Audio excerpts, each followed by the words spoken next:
It means by removing blood, what do? You are treating the patient. So what are some of the conditions that you need to do therapeutic phlebotomy? These are like hemochromatosis. Okay? That means this hemochromatosis means an increased level of iron in the blood. Okay, in the body. When you have an increased level of iron, it's called hemochromatosis. Another condition where you can do is polycythemia. Polycythemia is when there is an increase in the level of what? Red blood. In red blood cells, yes. It's the opposite of anemia, okay? Because anemia is what? Anemia is low red blood cell, yes? Polycythemia is the opposite, which is high or an increase. So that means if the patient has a high level of red blood cell, it's not good for the patient, yes? Okay, so you have to decrease that amount of red blood cell from the body. So you use what we call therapeutic phlebotomy. Another condition that you can use is what we call porphyria cutanea tarda, or it's called PCT. PCT, which is called porphyria cutanea tarda.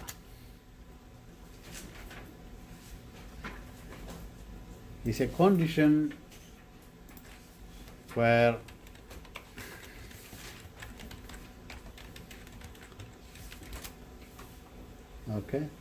it's a condition where the skin is being involved, especially when the skin is exposed to sunlight.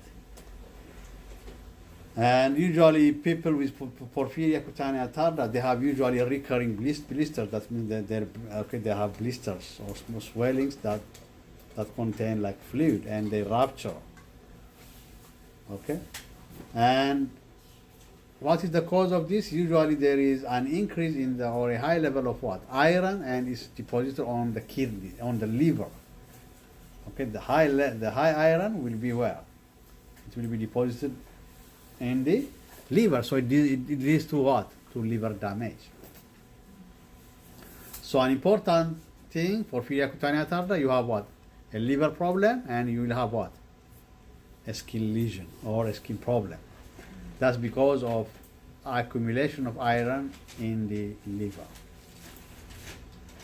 So, if a patient has all these three conditions, then you can do a therapeutic phlebotomy. Okay, you can do therapeutic phlebotomy.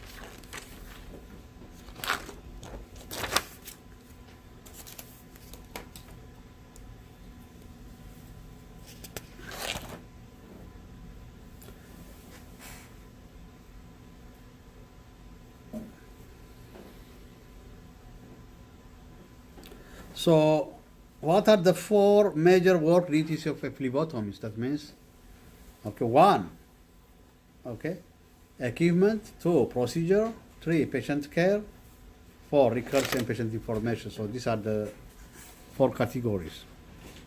Equipment means what?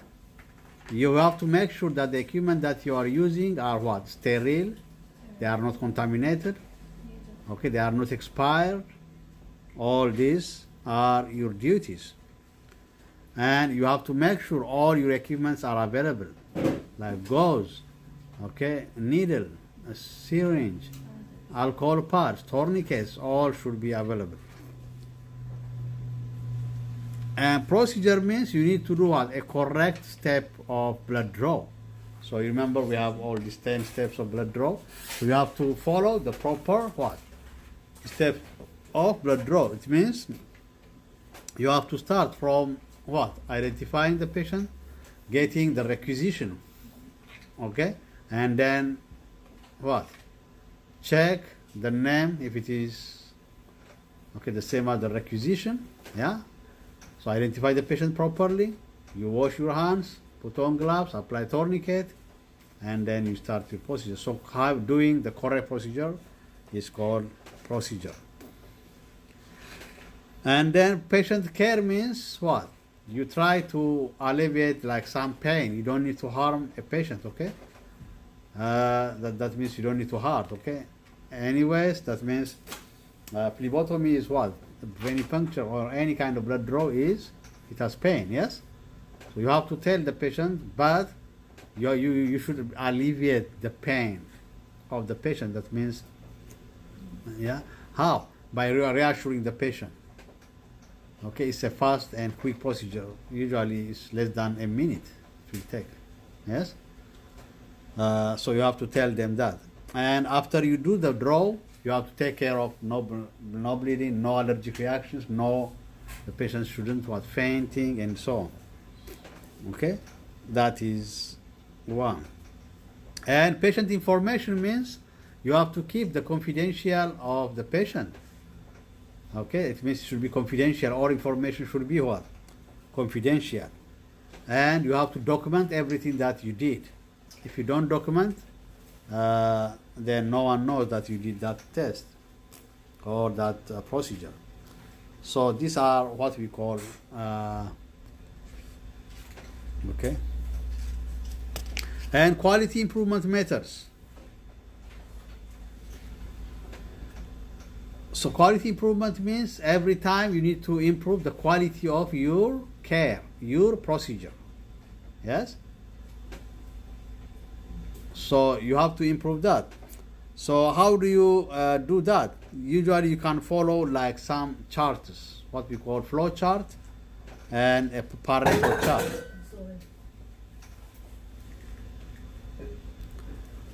Okay? You can use this and you try to improve the facility or it can be the cleanliness, the sterility. So everything should be improved from time to time. So it's called quality control. And you have to record some quality control things. So how do you follow quality control? One, check the expiration date of all the material that you have. That's one of quality control. Okay, for example, tubes. Okay, you have to check if it's expired or not. Needles, you have to check if it's expired or not.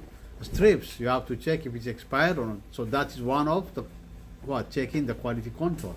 So, okay, you have to follow that. And storage information, proper usage.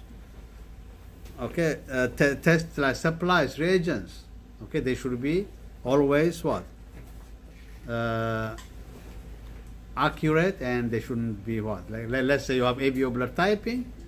If it's expired, urinalysis strips, so you have to check if it is what? Not expired. Another thing is if you have machines, they should be what? Properly calibrated. It's called calibration. Okay?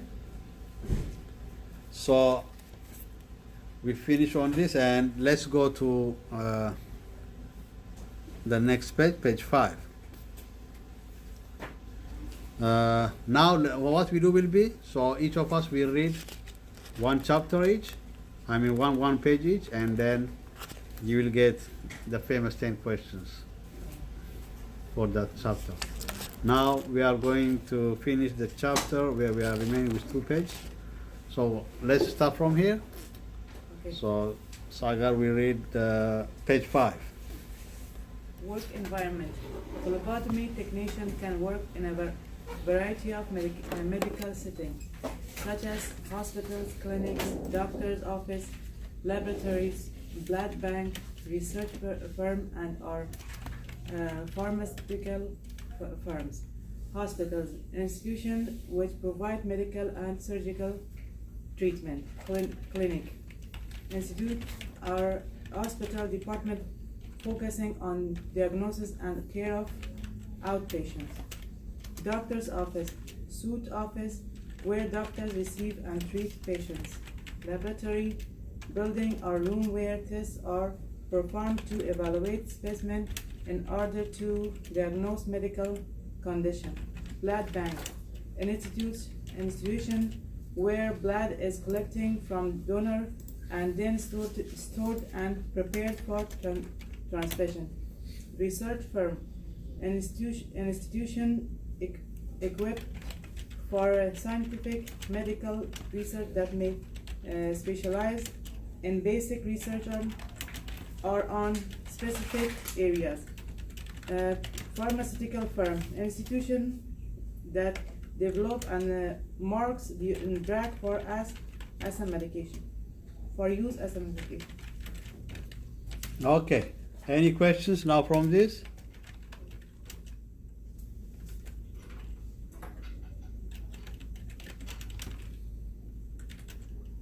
Any question?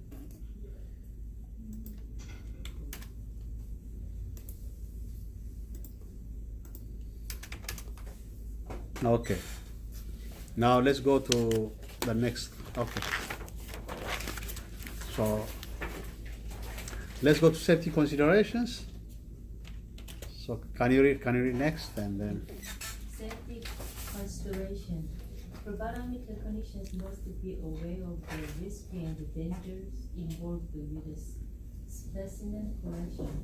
Organizations such as the CDC have put the strict guidelines for healthcare professionals to follow to ensure their own safety, and therefore increase safety for patients and other workers.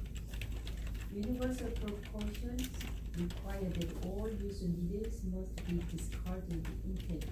The purpose of infection control is to prevent the spreading of infection within a medical setting, such as a hospital. Although certain bodily materials such as feces, urine, and blood can be a potential source of infection. In a protective isolation setting, it is the phlebotomist who is the potential threat to the patient. Therefore, it is necessary to wear masks, gloves, and coat or gowns with patients that are in protective isolation. If patients develop infections while in the hospital that were not present before hospitalization, the infection is classified as nosocomial.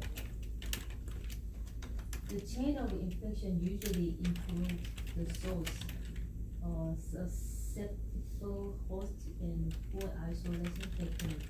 Hygiene. Wash your hands with soap and water if they are visible dirty.